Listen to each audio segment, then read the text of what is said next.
Good day and welcome to SCO BRICS Insight, where we bring you the latest news, information and analysis on what's really going on in the world of the Shanghai Cooperation Organization and the BRICS. Well, it's 2024 and the BRICS has doubled in size. It's welcomed the new members of Egypt, Ethiopia, Iran, Saudi Arabia and United Arab Emirates. So it's doubled in size, and only one of the countries that were invited to join decided against it, which was Argentina, which is due to the new president being elected there, and surprisingly enough, he's decided not to join BRICS, but has also decided on a path of dollarization of his economy, as opposed to what the rest of the world is actually looking at doing currently, which is de-dollarization. Anyway, 2024 is the year where Russia has the chairmanship of BRICS, and it has quite substantial plans for what it wants to achieve during its chairmanship. Its major summit this year will be in Kazan, in the Russian city of Kazan, in Tatarstan, which is a beautiful city, well worth a visit if ever you get the opportunity. I've been there several times, and I do enjoy it. But the agenda around it, according to both Sergei Lavrov and Vladimir Putin, is quite ambitious. One of the objectives is obviously bringing on board new members, and I can see that happening with quite a number of countries from Latin America, like Venezuela, Colombia, and Bolivia looking to join, and a number of African countries like Nigeria, Algeria, Morocco, etc. have all expressed interest, so we shall see. But I think the biggest priority of the Russians in the coming year is making sure that the BRICS now develops and implements a real payment system.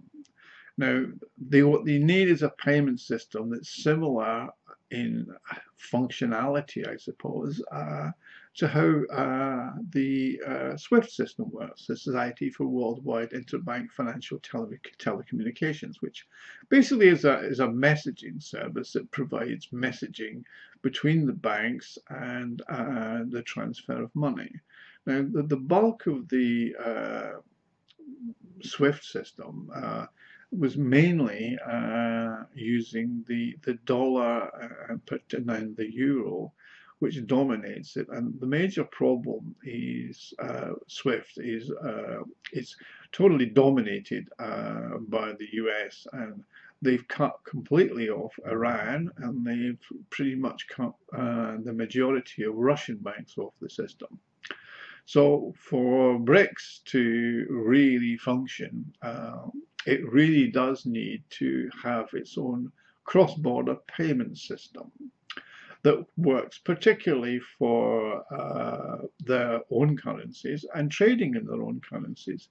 I mean, a large amount of trade currently is happening, I mean, from a perspective of China and Russia.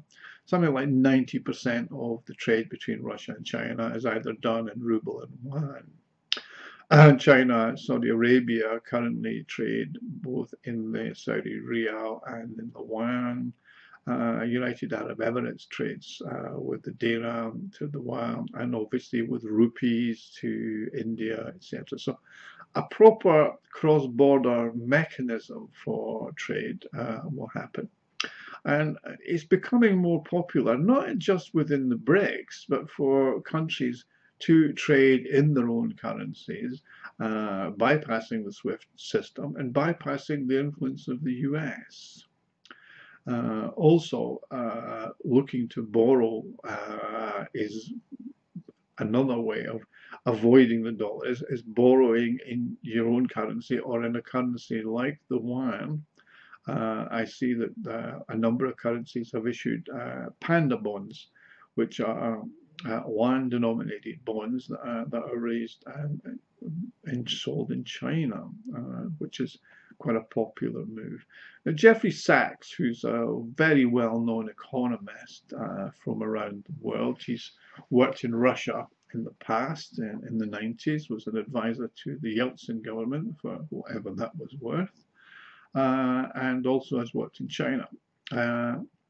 Has been talking at length about how he sees that the growth of national currencies being used to trade, and he thinks that that is only going to grow because it's actually a much easier system that doesn't involve the dollar and means that your economy is not basically dependent on the dollar. In countries like Argentina, for example, which has high levels of debt, needs to buy dollars just to service that debt, which is kind of a debt trap.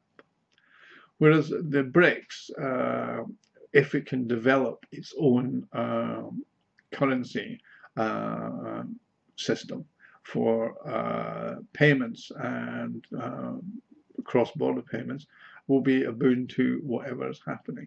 I mean, let's look at the BRICS and how it is developed. I mean, compared with the G7. I mean, BRICS is a international association of developing countries who want to develop in a way that suits themselves, as opposed to being subservient to the IMF, the World Bank, or organizations similar to that. I mean, let's look at the influence of BRICS. I mean, for example, in GDP purchasing power parity, China is ranked #1 in the world. India is ranked #3 in the world, and Russia is ranked #5 and has displaced Germany as Europe's largest economy. So from an economic perspective, just given those three countries compared with the members of the G7, we're looking at very big economic clout. If you add in the wealthy countries like the United Arab Emirates, like the Saudi Arabias, etc., you're looking at an economic group that has enormous amounts of clout. And that is why more and more countries are looking to join BRICS and looking to involve themselves in it as they become more stable and compared with the other institutions like the EU, like the G7, which basically follow like vassals US foreign policy, which has basically caused the two major hotspots at the moment in East Asia and in Eastern Europe. So you can understand why the popularity of BRICS it keeps growing, and how, as a multilateral, multipolar world develops, other countries want to see themselves as part of it and want to reap the benefits from it. You know. Now, one of the interesting points that I would like to make is, given that in the G20 there was a lot of noise about making a trade route from India overland across Saudi Arabia to Israel as an alternative to the Suez Canal. Now, given the eruptions that has happened recently in what you refer to as the Middle East, I refer to as East Asia, that's now a definite non-starter. I don't see anybody looking to work very closely with Israel at the moment, particularly not on trade routes or pipelines, which gives much more impetus to the international north-south corridor.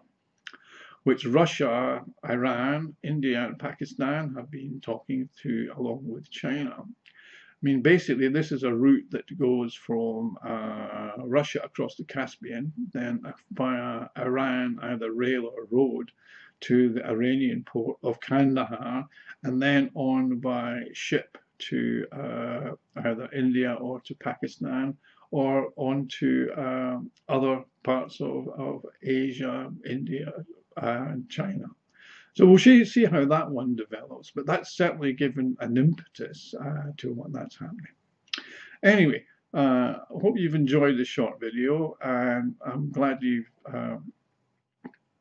bring you some more information about the BRICS and how it's going, and I look forward to providing you with more information. Please go to our website, SCO-BRICSinsight.com, where we have daily updates of all the things that I've discussed in this particular program, and you can read all the articles that give you a greater and clearer understanding of what's going on in the world of the Shanghai Cooperation Organization and the BRICS. Thank you very much for joining us. Goodbye.